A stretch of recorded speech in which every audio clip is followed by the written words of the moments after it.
Salam sejahtera Bapak Ibu, kita jumpa lagi dalam renungan Sapaan Firman. Tema kita hari ini adalah bayar harga.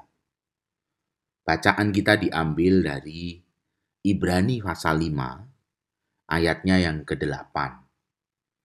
Dan sekalipun ia adalah anak, ia telah belajar menjadi taat dari apa yang telah dideritanya. Bapak Ibu Saudara sekalian yang dikasihi Tuhan, ada sebuah cerita orang-orang Timur Tengah yang sangat terkenal, yang sering dikenal dengan nama Nasruddin.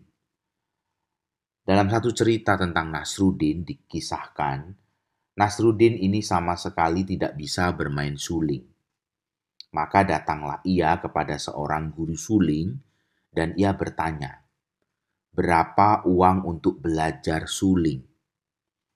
Lalu guru suling itu berkata, 100 dinar untuk bulan pertama dan 10 dinar untuk tiap bulan berikutnya.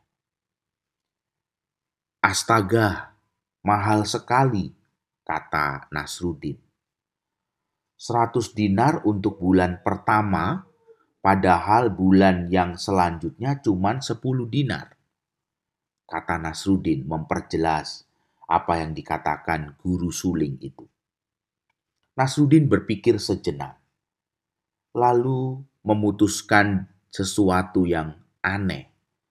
Nasruddin berkata, "Baik, kalau begitu aku mendaftar, tetapi mulai bulan yang kedua saja."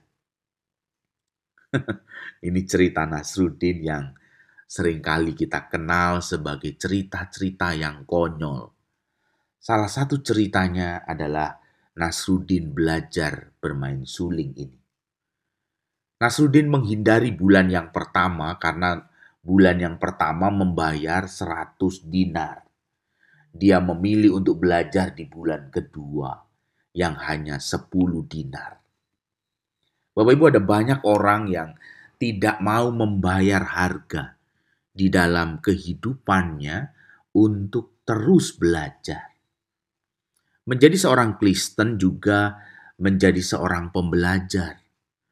Menjadi seorang Kristen adalah seorang yang juga harus membayar harga.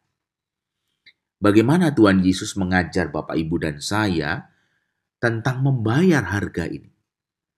Dikatakan di dalam Ibrani 5 ayat 8 tadi, dan sekalipun ia adalah anak, ia telah belajar menjadi taat dari apa yang dideritanya. Bapak, Ibu, Saudara sekalian yang dikasihi Tuhan, hal ini menjadi sebuah hal yang menarik. Bagaimana Tuhan Yesus di dalam Ibrani pasal 5 ayat 8 ini, Tuhan Yesus tidak sedang mencari penderitaan. Tetapi Tuhan Yesus, tidak juga melarikan diri dari penderitaan. Yang dilakukan oleh Tuhan Yesus adalah menjalani penderitaan itu, menghadapi penderitaan itu sebagai sarana untuk belajar. Yaitu belajar menjadi taat. Belajar dengan ketaatannya. Dalam diri Tuhan Yesus yang menghadapi penderitaan itu, membawa Tuhan Yesus menjadi seorang yang tetap produktif.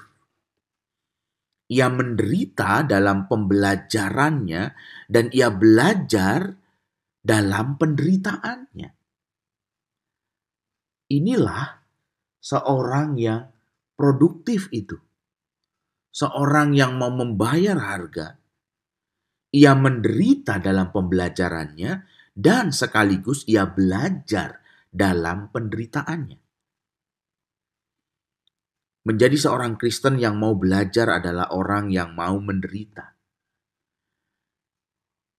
Orang Kristen yang mau belajar adalah orang Kristen yang terus belajar sekalipun menghadapi penderitaan. Untuk belajar tidak ada jalan pintas. Logikanya sebetulnya sangat jelas. Kalau kita mau berenang-renang ke tepian, kita tidak bisa menempuh jalan pintas. Kita harus berakit-rakit dahulu ke hulu. Maka itulah pesan nenek moyang kita yang pernah berujar, berakit-rakit ke hulu, berenang-renang ke tepian, bersakit-sakit dahulu, bersenang-senang kemudian. Jadilah seorang Kristen yang pembelajar, seorang Kristen yang tidak memiliki karakter pembelajar, adalah seorang Kristen yang gagal. Tuhan memberkati kita untuk terus kita belajar dari Tuhan yang mengajar kita menjadi sang pembelajar. Amin.